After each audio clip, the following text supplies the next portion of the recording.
Assalamualaikum warahmatullahi wabarakatuh. Saya Raihatul Adnawaliyah. Teman-teman semuanya, di sini saya akan menjelaskan mengenai ethic of care. Jadi ethic of care itu merupakan suatu etika dalam kepedulian. Jadi ketika kita melakukan caring kepada orang lain pun tentunya ada etika atau aturan norma tertentu. Nah, dalam etika kepedulian ada satu hal yang mesti diingat, bahwa setiap manusia atau setiap individu memiliki keunikan yang berbeda-beda atau memiliki karakter yang berbeda-beda. Tentunya kita harus memahami karakter tersebut agar kita bisa menyesuaikan ethic of care keperawatan yang harus kita lakukan kepada setiap klien atau pasien. Assalamualaikum warahmatullahi wabarakatuh. Perkenalkan, nama saya Bayu Muhammad. Etika tidak menjaga pengertian asas dan etik asas dalam keperawatan. Asas adalah kebenaran yang digunakan untuk tumpuan berpikir dan menegakkan pelaksanaan hukum. Asas etik dalam keperawatan. Terdapat beberapa etik dalam keperawatan, yaitu asas menghormati otonomi pelayan atau otonomi, asas manfaat atau beneficence, asas tidak merugikan atau non-beneficence, asas kejujuran, asas kerahasiaan, dan asas keadilan. Assalamualaikum warahmatullahi wabarakatuh. Perkenalkan, nama saya Alina Nurafiani. Menjelaskan tentang kode etik keperawatan. Etika merupakan sikap kritis melakukan dan sistematis dalam melakukan refleksi. Karena itulah etika merupakan suatu ilmu. Nah, 8 prinsip etika adalah: yang pertama adalah otonomi, keyakinan bahwa individu dapat membuat keputusan sendiri dan berpikir secara logis. Yang kedua adalah berbuat baik, mencegah kesalahan atau kejahatan. Yang ketiga adalah keadilan, nilai dari refleksi dalam praktik profesional. Dalam praktik ketika perawat bekerja untuk terapi yang benar sesuai hukum, standar praktik dan keyakinan yang benar. Yang selanjutnya adalah tidak merugikan. Prinsip ini berarti tidak menimbulkan cedera atau bahaya kepada pasien. Yang selanjutnya adalah kejujuran. Nilai ini bukan yang harus dikuasai oleh perawat sendiri, yang harus dimiliki oleh setiap layanan kesehatan. Yang selanjutnya adalah menepati janji. Tanggung jawab yang besar bagi seorang perawat untuk meningkatkan kesehatan, mencegah penyakit, memulihkan kesehatan, dan meminimalkan penderitaan untuk mencapai perawat itu yang harus memiliki komitmen, menepati janji, dan menghargai kepada orang lain atau kepada pasien. Yang selanjutnya adalah kerahasiaan. Kerahasiaan adalah informasi tentang klien yang harus dijaga privasinya oleh si perawat. Yang selanjutnya adalah perkembangan teori keperawatan.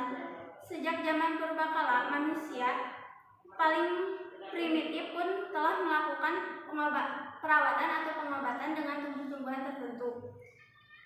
Fase ini terdiri dari: yang pertama adalah zaman purbakala, yang kedua adalah zaman Yahudi kuno, 3 permulaan abad Masehi, 4 zaman pertengahan, 5 zaman baru, 6 zaman modern. Perkembangan pendidikan keperawatan secara singkat. Berkembang pendidikan keperawatan adalah sebagai berikut.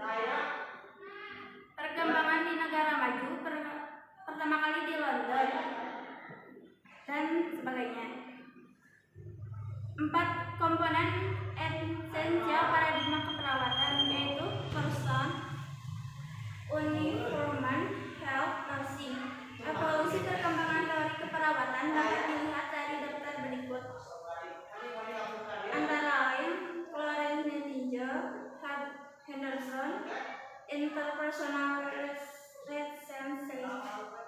Antara lain Law, Orlando, King, Energy Flight, Linus, Roger, dan lainnya.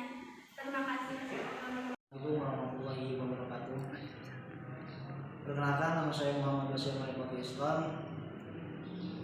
Saya akan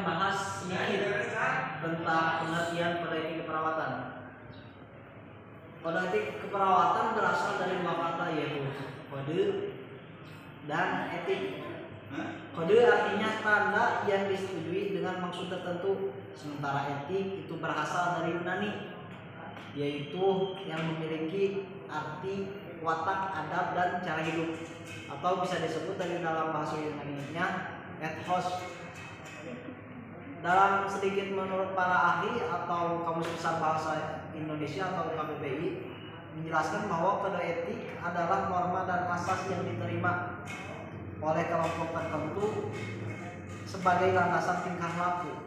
Contohnya, ketika kita memasuki ke rumah sakit, terus rumah sakit tersebut mempunyai aturan tertentu, maka kita harus melaksanakan aturan kepada pihak rumah sakit tertentu dengan kondisi yang sepenuhnya, itu yang disebut norma atau etik dalam istilah keperawatan. Cukup sekian. Assalamualaikum warahmatullahi wabarakatuh. Perkenalkan, nama saya Siti Lalipatunisa. Saya di sini akan menjelaskan tentang tujuan keperawatan. Jadi tujuan keperawatan itu ada 5 macam. Yang pertama, dasar dalam mengatur hubungan antara perawat dan pasien, yaitu baik di dalam keperawatan maupun di luar keperawatan. Maksud di luar keperawatan itu seperti seorang perawat tidak harus merawat seorang pasien itu dalam keadaan sakit, tetapi juga seorang perawat bisa merawat dengan keadaan sehat. Dan yang kedua yaitu mengatasi masalah yang dilakukan oleh praktis keperawatan dengan memakai moral dalam pelaksanaan tugasnya. Jadi di dalam keperawatan itu harus harus memakai moral. Jadi jangan sembarangan.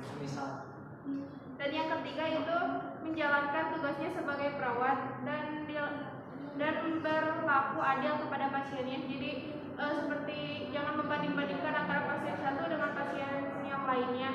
Jadi harus adil.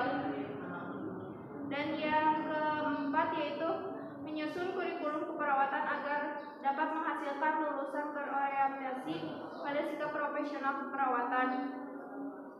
Dan yang kelima yaitu memberikan pemahaman kepada pasien. Maksud memberikan pemahaman kepada pasien itu seperti memberikan asuhan, seperti misalnya si pasien mempunyai masalah dan kita membantu dengan cara mendengarkan masalah dan memberi